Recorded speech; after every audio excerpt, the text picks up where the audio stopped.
प्रश्न पत्र। मैंने बेसन की वीडियोस अपलोड करी है, फुल वीडियो अपलोड करी है क्वेश्चन आंसर की इस चैनल पे। अब मैं आपको पढ़ाता हूँ जूलॉजी माइनर और ओपन इलेक्टिव। माइनर भी यही है और ओपन इलेक्टिव भी यही है। माइनर यही पढ़ना है और जूलॉजी माइनर सब्जेक्ट जूलॉजी में भी यही पढ़ना है और ओपन इलेक्टिव वालों को भी यही पढ़ना है। देखिए 2026 की परीक्षा सारे। वीडियो को आगे ले जाते हुए अब मैं आपको बताता हूँ ये हमारे जंतु विज्ञान तृतीय वर्ष द्वितीय प्रश्न पत्र के सिलेबस है। क्या आपको इस साल क्या क्या पढ़ना है? तो फर्स्ट यूनिट है जिसका सिलेबस दिया जाएगा कि कितना आपको पढ़ना है, इस यूनिट में कवर करना है। सेकेंड यूनिट, थर्ड यूनिट और फोर्थ यूनिट और फिफ्थ यूनिट। जिन बच्चों को पूरा सिलेबस पढ़ना है वो पूरे इस सिलेबस के अकॉर्डिंग पढ़ सकते हैं और इस सिलेबस के अकॉर्डिंग ही इस परीक्षा साल में जो दूसरे इम्पोर्टेंट क्वेश्चन लगते हैं, ऐसे पूछे जाते हैं, हमें वैसे बनाते हैं। अब हम ज्यादा समय व्यर्थ न करते हुए हम क्वेश्चन आंसर की ओर जाते हैं। ये जो मुझे IMP लगे हैं मैंने उन क्वेश्चंस को टिक करा है। आप लोगों को एग्जाम देने से पहले एक बार इन क्वेश्चंस को जरूर पढ़ना है और अच्छे से पढ़कर प्रिपरेशन करके एग्जाम में जाना है। आप अच्छे क्वालिफिकेशन प्राप्त करोगे। देख सकते हैं आप इन सारे क्वेश्चन को टिक किया है जो मुझे इम्पोर्टेंट लगे हैं। पहला है pH यानी कि हाइड्रोजन आयन संग्रहण पर टिप्पणी लिखिए। एंजाइम पर निबंध लिखिए, मतलब कि एंजाइम क्या है, एंजाइम के प्रकार और एंजाइम के कार्य।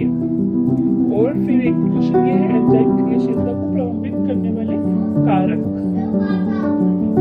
पर आपको टिप्पणी लिखनी है। फिर विटामिन पर संक्षिप्त टिप्पणी लिखिए। विटामिन पर यानी कि विटामिन क्या है, विटामिन के कार्य क्या है, विटामिन कितने प्रकार के सब कुछ आपको बताना है।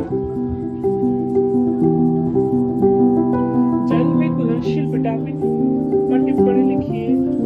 आप लोगों को पता है कि विटामिन कुछ विटामिन वसा में घुलनशील होते हैं और कुछ विटामिन जल में घुलनशील होते हैं। तो ऐसे विटामिन को आपको टिप्पणी लिखनी है जो जल में घुलनशील होते हैं। और सुश्रुत एवं जल का सामान्य परिचय, चरक संहिता का परिचय और सुश्रुत संहिता का परिचय। आपको चरक और सुश्रुत दोनों के बारे में ही अच्छे से पढ़ना है, उससे एक पूछा जाता है। अब आते हैं सेकेंड यूनिट पर। यूनिट इकाई तृतीय। पहला है प्रोटीन क्या है और उसके लक्षण, महत्व और वर्गीकरण पर विस्तृत टिप्पणी लिखिए। आप लोग सोच रहे होंगे क्वेश्चन बड़े आते हैं क्योंकि आप लोगों को 16 नंबर तक के भी क्वेश्चन आते हैं। दो क्वेश्चन आते हैं ना 16 नंबर के, इसलिए पूरा डिटेल में आपको 16 नंबर के हिसाब से लिखना होता है, इसलिए आपको पूरा लॉन्ग क्वेश्चन याद करना है। कार्बोहाइड्रेट क्या है?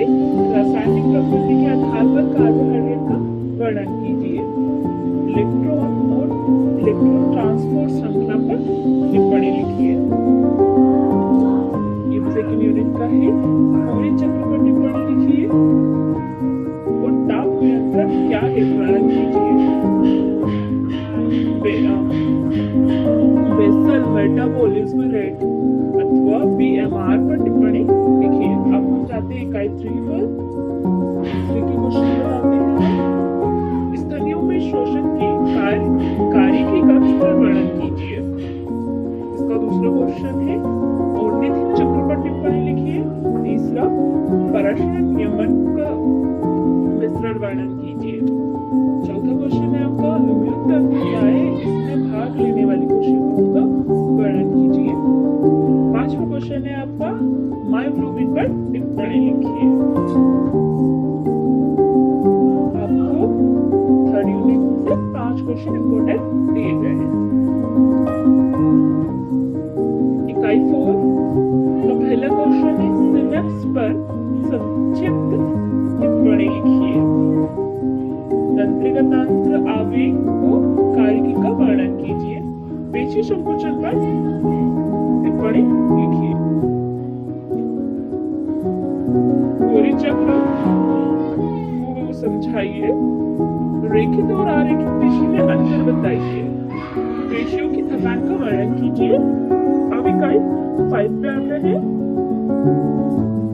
अंतःस्रावी ग्रंथियों को परिभाषित करते हुए पीयूष ग्रंथि के कार्यों का वर्णन कीजिए।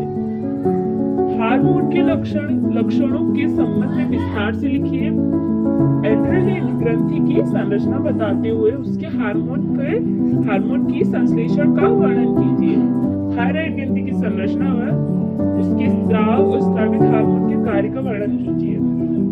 पीयूष ग्रंथि, हाइपस ग्रंथि एवं पीनियल कार्य के हार्मोन से उत्पन्न होने वाले